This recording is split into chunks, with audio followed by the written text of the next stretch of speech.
Bonjour et bienvenue à la deuxième saison de Koboom avec Catherine et Catherine. Cette saison, on vous parle de stratégie. Pourquoi la stratégie en automne?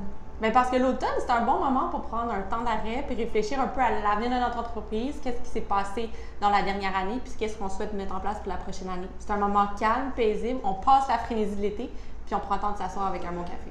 Exactement. Donc, l'idée dans les capsules qui vont suivre dans les prochaines semaines, c'est vraiment d'explorer tous les thèmes au niveau de préparer votre plan stratégique. Donc, mission, vision, valeur, croissance et plein de sujets comme ça. Il va y avoir un total de 10 capsules jusqu'à Noël. Donc, on va passer l'automne avec vous toutes les 2 semaines, les mercredis à 11h.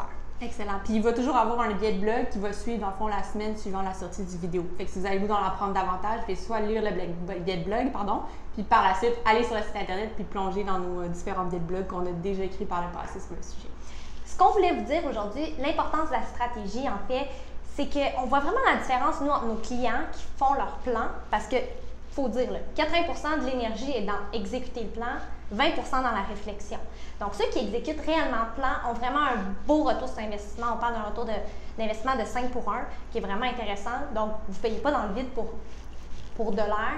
Il y a vraiment un retour. Si vous ne faites rien après votre plan, c'est comme aller voir un nutritionniste puis lui demander un plan pour perdre du poids, puis finalement, tu ne suis pas le plan. Il faut que tu le suives, ton plan de nutrition. Donc, c'est un peu ça. Puis, peux-tu nous parler un peu de l'horizon de temps? Oui. Dans le fond, par le passé, souvent, je ne sais pas si vous vous souvenez, mais on parlait beaucoup de plans quinquennal. Après, on s'est dit, on va ramener ça un petit peu parce que c'est trop loin. On va parler des plans de 3 ans. Ce qu'on se rend compte de plus en plus, c'est que oui, on planifie une vision 3 ans, un peu pour se donner une horizon temporel, une vision de la place au niveau du temps pour pouvoir innover puis mettre en place son plan.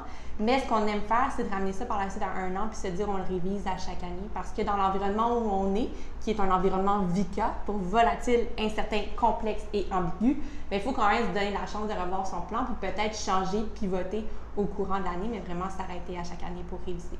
Exact. Puis ce qu'on voulait vous introduire aujourd'hui dans cette petite capsule d'introduction-là, c'était un des indicateurs qu'on utilise vraiment maintenant beaucoup. À chaque fois. À chaque fois. Qui est l'indice de création de valeur qu'on appelle l'ICV. Donc, l'indice de création de valeur, en réalité, ça nous donne un taux horaire, donc $1 par heure travaillée. La formule est simple. Vos ventes, moins vos achats, moins votre sous-traitance, tout ça divisé par le nombre d'heures travaillées totales dans une année. Donc, ça inclut les heures de votre main-d'œuvre directe, de votre main-d'œuvre indirecte, vos heures comme entrepreneur, donc les heures globales et les vraies heures. Puis, d'ailleurs, les achats, on inclut-tu tous les achats? Bien, en fait, si vous êtes, par exemple, plombier, il ne faut pas que vous incluez tous les achats liés à votre bureau, à la papeterie. Dans le fond, c'est l'ensemble des achats qui sont vraiment liés à votre corps de métier. Fait comme par exemple, nous, consultants, bien, tout ce qui est, par exemple, un achat ordinateur, si on fait affaire avec un sous-traitant pour une expertise particulière, bien, ça, on va vraiment l'inclure au niveau des achats. Mais tout ce qui n'est pas lié à votre production, puis vraiment là, vos activités principales qui génèrent la réelle valeur pour votre entreprise, vous ne les incluez pas dans votre ICV. Puis, cet ICV-là, ça vous permet de vous comparer aux moyennes québécoises et canadiennes. On sait que la moyenne canadienne est à 50 $ de l'heure, la moyenne québécoise à 45 $ de l'heure.